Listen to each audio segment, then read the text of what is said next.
सभी भाई दादा, बड़े बुजुर्ग, हमारी माताएं बहनें, हमारी बेटियां, बच्चियां, बच्चे और इस मंच पर उपस्थित हमारे महागठबंधन के सभी साथीगण, आप सभी को मेरी तरफ से झारखंडी जोहार है, प्रणाम है, नमस्कार है, आदाब है।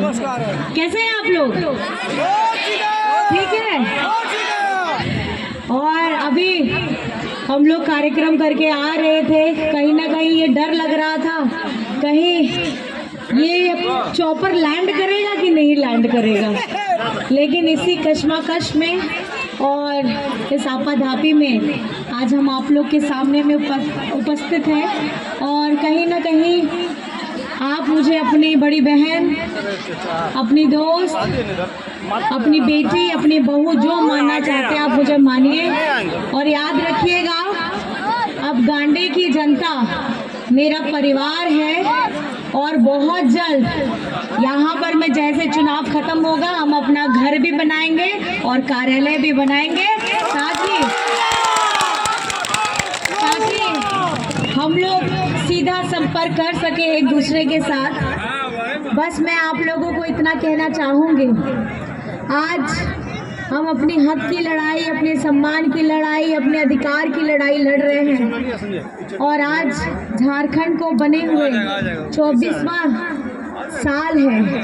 आज झारखंड का स्थापना दिवस है और भगवान बिरसा मुंडा जी की जयंती है, जिसकी मैं आप सभी को और साथ ही साथ गुरु पर्व है, कार्तिक पूर्णिमा है और देव दीपावली है, उस सभी की आप सभी को शुभकामनाएं, बधाई देती हूँ। और मेरी जनता, मेरा परिवार, आपके लिए मैं हमेशा खड़ी रहूँगी। और आपे तो बढ़ाया गया है जहाँ लेकर नवा चुनाव कान गया है 2019 में, अब दिन हम पूर्ण कर रहे हैं। और 24 वर्ष में ये ऐसी आपकी अगुआ सरकार है, ये ऐसी आपकी महागठबंधन सरकार है जिसने गरीब, गुरबा, मजदूर, किसान, हमारे अगड़ा पिछड़ा, हमारे अल्पसंख्यक, हमारे आदिवासी, हमारे इस झारखंड में जितने लोग रहते हैं सब लोगों को मिलजुल करके आगे बढ़ाने के लिए योजनाओं को धरातल तक लाया है। आपने कभी ऐसे सुना था कि सरकार योजना बनाती तो है, लेकिन योजनाएं आपके घर तक दरवाजा खटखटा करके हम लोग जो सरकारी कार्यक्रम निकालते थे, आपकी योजना, आपकी सरकार आपके द्वार आपके घर में खटखटा करके आपको देने का काम किया है। और आज मैं आप सभी को इतना कहना चाहूंगी, क्योंकि ये अगुआ सरकार है, ये गरीबों की सरकार है, ये मजदूरों की सरकार है, ये किसानों की सरकार है। और इसी सरकार ने, आपकी झारखंडी सरकार ने एक एक किसान का 2-2 लाख ऋण माफ कराया है और ये आपकी अपनी सरकार ने किया है।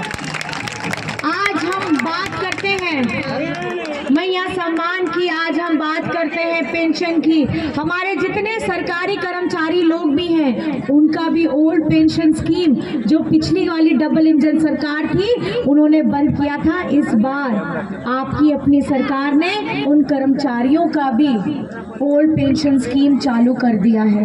मतलब आपको ये समझने की जरूरत है, आपको ये समझने की जरूरत है कि आपके दुखों में खड़ा कौन रह रहा है। यहाँ कितनों का बिजली बिल माफ हुआ है, जरा हाथ खड़ा करके बताइए तो।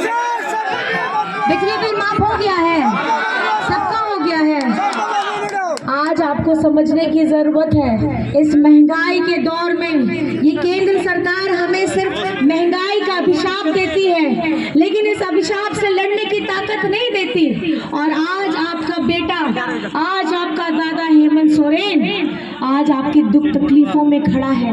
आज इस कोविड की महामारी में हम लोगों ने लड़ करके अपने आप को बचाने का काम किया है। और आप लोगों का जो बिल बकाया था, चाहे 5,000, 10,000, 50,000, लाख बिल माफ हुआ है और झारखंड का 37 लाख परिवारों का बिल माफ हुआ है बिजली का। मैं आपसे ये पूछना चाहती हूँ, ये बिजली बिल माफी कौन कराया है?